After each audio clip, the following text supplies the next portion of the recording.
Hello friends, कैसा आप लोग। फ्रेंड्स, आज इस वीडियो में बात करने वाले हैं सेंट्रल बैंक ऑफ इंडिया के बारे में। देखिए, सीबीआई की अगर बात करें तो आज की डेट में इसका प्राइस आपको 22 रुपये के आसपास देखने को मिल जाता है और आज की डेट में 8% तक के आसपास का उछाल स्टॉक में हमें देखने को मिल रहा है। तो सेंट्रल बैंक ऑफ इंडिया जिसका प्राइस 22 रुपये के आसपास है, एक पेनी शेयर है, तो क्या इस कंपनी में इन्वेस्टमेंट करना सही है? क्या ये सही टाइम है इन्वेस्टमेंट करने का? क्योंकि पिछले कुछ दिनों की बात करेंगे तो ठीक ठाक रिटर्न्स कंपनी में निकल कर सामने आ रहे हैं। क्योंकि अगर आप 1 मंथ की बात करेंगे तो देखिए 1 मंथ में ही 20 से 21% के पॉजिटिव रिटर्न्स स्टॉक ने निकाल कर दे दिए हैं। तो चलिए बात करते हैं सेंट्रल बैंक ऑफ इंडिया की। सीधा मैं आपको लेकर चलता हूं स्टॉक की डिटेल्स पर और कुछ चीज़ें इस कंपनी के बारे में चेक कर लेते हैं। तो कंपनी की डिटेल मैंने आपके सामने लगा ली है फ्रेंड्स। और देखिए, बुक वैल्यू अगर कंपनी की देखेंगे आप 31-32 के आसपास की बुक वैल्यू आपको दिखाई देगी और कंपनी का जो करंट प्राइस अभी चल रहा है वो 22 रुपये के आसपास चल रहा है, यानी कि अपनी बुक वैल्यू से भी सस्ते लेवल्स पर आपको ये स्टॉक देखने को मिल जाता है। मार्केट कैपिटलाइजेशन देखें तो कंपनी की मार्केट कैपिटलाइजेशन हमें 19,000 करोड़ रुपए के आसपास की दिखाई दे रही है, यानी कि एक मिड साइज कंपनी है। डिविडेंड यील्ड, कुछ भी डिविडेंड यील्ड कंपनी में निकलकर सामने नहीं आ रहा है। आरओसी की बात करेंगे तो 4% के आसपास की आरओसी है। आरओई की बात करेंगे तो ये भी 4% के आसपास की दिखाई देती है, तो काफ़ी कम है। क्योंकि अगर नॉर्मल अच्छी कंपनीज की बात करेंगे तो वहाँ पर आरओई हमें 15% या उससे ज़्यादा दिखाई देती है, लेकिन यहाँ पर ये 4% के आसपास ही दिखाई दे रही है। डेट इक्विटी रेशियो देखिए बहुत हाई है, 12.7, यानी कि आप देखिए, क्योंकि ये बैंक एक बैंकिंग कंपनी है और फंड्स जुटाने का ये कंपनी काम करती है, तो इसीलिए जितनी भी बैंकिंग कंपनी मिलेंगी आपको वहाँ पर डेट टू इक्विटी रेशियो थोड़ी सी हाई ही हमें दिखाई देती है। सेल्स की बात करें तो पिछले 3 साल में कोई भी सेल्स ग्रोथ देखने को नहीं मिली है। प्रॉफिट की बात करें तो 3 साल में 30% के आसपास का प्रॉफिट ग्रोथ यहाँ पर हमें देखने को मिल रहा है। नेट प्रॉफिट मार्जिन की बात करें तो -4% दिखाई दे रहा है पिछले साल, और लेटेस्ट क्वार्टर की बात करेंगे तो यहाँ पर 5% के आसपास का दिखाई देता है। डीआईआईज होल्डिंग की बात करें तो 2.81% के आसपास की होल्डिंग हमें डीआईआईज की दिखाई देती है। अब देखिए, सबसे बड़ी बात जो सबसे पहले आपको चेक करनी चाहिए कि किसी भी बैंकिंग कंपनी में आपको ये चेक करना है कि उस कंपनी पर एनपीए कितना है, नेट इंटरेस्ट मार्जिन क्या है, उसमें एनपीए की क्या पोजीशन है, ये चीज़ आपको चेक करनी चाहिए। और ये चीज़ देखिए यहाँ पर आपको देखने को मिल जाएगी, नेट इंटरेस्ट मार्जिन 3.21% है, बहुत कम है। ग्रॉस एनपीए की बात करें तो ये भी 15% के आसपास दिखाई दे रहा है, बहुत हाई लेवल पर हमें यहाँ पर ग्रॉस एनपीए दिखाई दे रहा है। क्योंकि देखिए, अगर आप एक अच्छी क्वालिटी कंपनी की बात करेंगे बैंकिंग कंपनी की, तो वहाँ पर आपको ग्रॉस एनपीए 1 से 2% के बीच में दिखाई देगा, लेकिन यहाँ पर 14 से 15% के आसपास का ग्रॉस एनपीए है, तो आप समझ सकते हैं कि कंपनी की हालत बहुत ज़्यादा यहाँ पर ख़राब हमें दिखाई दे रही है।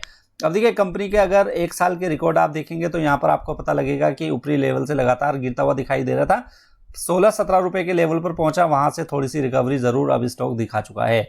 लेकिन जब आप 5 साल की चार्ट देखेंगे तो आपको पता लगेगा कि 5 साल पहले ये स्टॉक आपको 83 के लेवल पर दिखाई देता था। वहां से कंपनी की हालत इतनी ज़्यादा खराब हुई है कि स्टॉक अब आपको 20 रुपए के लेवल पर देखने को मिल जाता है। वहीं अगर आप 10 साल के रिकॉर्ड और चार्ट देखेंगे इस कंपनी, आपको पता लगेगा कि मई 2017 में ये स्टॉक आपको 116 रुपये का भी दिखाई देता था। वहाँ से लगातार गिरावट, ऊपरी लेवल से लगातार गिरावट हमें कंपनी के शेयर प्राइस में यहाँ पर हमें देखने को मिल जाती है। तो देखिए, इतनी ज़्यादा हालत क्यों ख़राब दिखाई दे रही है, ये आपको पता लगेगा कंपनी के प्रॉफिट एंड लॉस वाले सेक्शन में। प्रॉफिट एंड लॉस देखेंगे, देखिए 2011-12 की बात करें या 12-13 की बात करें तो देखिए 2013 की चलिए बात कर लेते हैं। यहाँ पर आपको कंपनी की सेल्स या रेवेन्यू 22,000 करोड़ के आसपास का दिखाई दे रहा था, और अब 10 साल बाद भी अगर आप देखेंगे तो कंपनी का रेवेन्यू उन्हीं लेवल्स पर दिखाई दे रहा है, 22 से 23,000 करोड़ रुपए। यानी कि 10 साल के एक लंबे टाइम पीरियड में भी कंपनी ने कोई भी सेल्स ग्रोथ यहाँ पर नहीं दिखाई है। वहीं अगर प्रॉफिट की बात करें तो देखिए, पिछले 10 साल की अगर प्रॉफिट की बात करेंगे तो पिछले 10 में से 7 साल में कंपनी ने लॉस पोस्ट किया है। तो ये भी एक बड़ा नेगेटिव पॉइंट है कि कंपनी फ्रीक्वेंटली लॉस पोस्ट करती है, जिसके चलते शेयर होल्डर्स को कोई फायदा इस कंपनी में नहीं होता है। अब कंपनी में कॉन्स और प्रोस की बात कर लें। प्रोस की पहले बात कर लेते हैं, यानी कि क्या पॉजिटिव पॉइंट है इस कंपनी में। तो कंपनी की जैसे मैंने आपको बताया कि बुक वैल्यू से कंपनी का प्राइस अभी काफ़ी सस्ते लेवल्स पर मिल रहा है, तो प्राइस टू बुक वैल्यू 0.69 की हमें दिखाई दे रही है। वहीं अगर प्रॉफिट ग्रोथ की बात करेंगे तो पिछले 5 साल में 19 से 20% तक की प्रॉफिट ग्रोथ हमें इस कंपनी में देखने को मिल जाती है। तो ये सिर्फ 2 पॉजिटिव पॉइंट दिखाई दे रहे हैं। और देखिए, ये जो प्रॉफिट वाला पॉइंट है, ये तो देखिए हो सकता है कि आने वाले कुछ क्वार्टर्स में कंपनी एक बड़े लॉस पोस्ट कर दे, तो ये भी यहाँ पर नेगेटिव पॉइंट ही बन जाएगा। लेकिन अब जब बात करते हैं कॉन्स की, यानी कि नेगेटिव पॉइंट्स की, तो भरमार है इस कंपनी में नेगेटिव पॉइंट्स की, क्योंकि लो इंटरेस्ट कवरेज रेशियो में कंपनी में दिखाई देती है। कंपनी ने बहुत ही पुअर सेल्स ग्रोथ दिखाई है, जो कि मैंने अभी प्रॉफिट एंड लॉस पर भी आपको दिखा दिया। रिटर्न ऑन इक्विटी भी बहुत ही पुअर है, पिछले 3 साल में नेगेटिव रिटर्न ऑन इक्विटी हमें यहाँ पर दिखाई दे रही है। कंटिंजेंट लायबिलिटी अगर आप देखेंगे इस पे बहुत हाई है, 1,87,000 करोड़ रुपए की हमें कंटिंजेंट लायबिलिटी इस कंपनी पर दिखाई देती है। वहीं अगर बात करें कैपिटलाइजिंग इंटरेस्ट कॉस्ट की, तो वहां पर भी देखिए थोड़ा सा इंटरेस्ट कॉस्ट यहाँ पर ये कंपनी कैपिटलाइज करती हुई दिखाई देती है, जो भी नेगेटिव पॉइंट कंपनी के लिए निकल कर सामने आता है। अब बात करते हैं कि 22 रुपए पर क्या स्टॉक आपको सस्ते लेवल्स पर मिल रहा है, क्योंकि पी रेशो भी अगर आप देखेंगे कंपनी का 12-13 के आसपास का पी रेशो हमें देखने को मिल जाता है।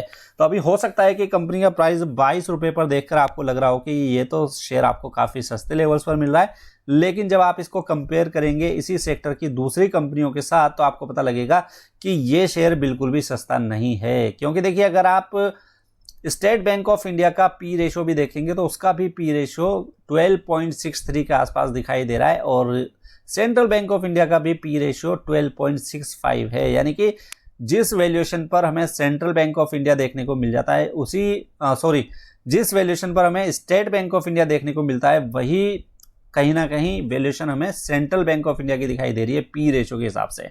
अब देखिए इसको कंपेयर अगर आप करेंगे बैंक ऑफ बड़ौदा के साथ या फिर कैनरा बैंक के साथ, जो कि सेंट्रल बैंक ऑफ इंडिया के कंपैरिजन में काफ़ी अच्छे बैंक माने जाते हैं, उनका भी पी रेशो अगर आप देखेंगे, देखिए बैंक ऑफ बड़ौदा 8.5 के पी रेशो पर मिल जाता है और कैनरा बैंक आपको 5.74 पी रेशो पर मिल जाता है।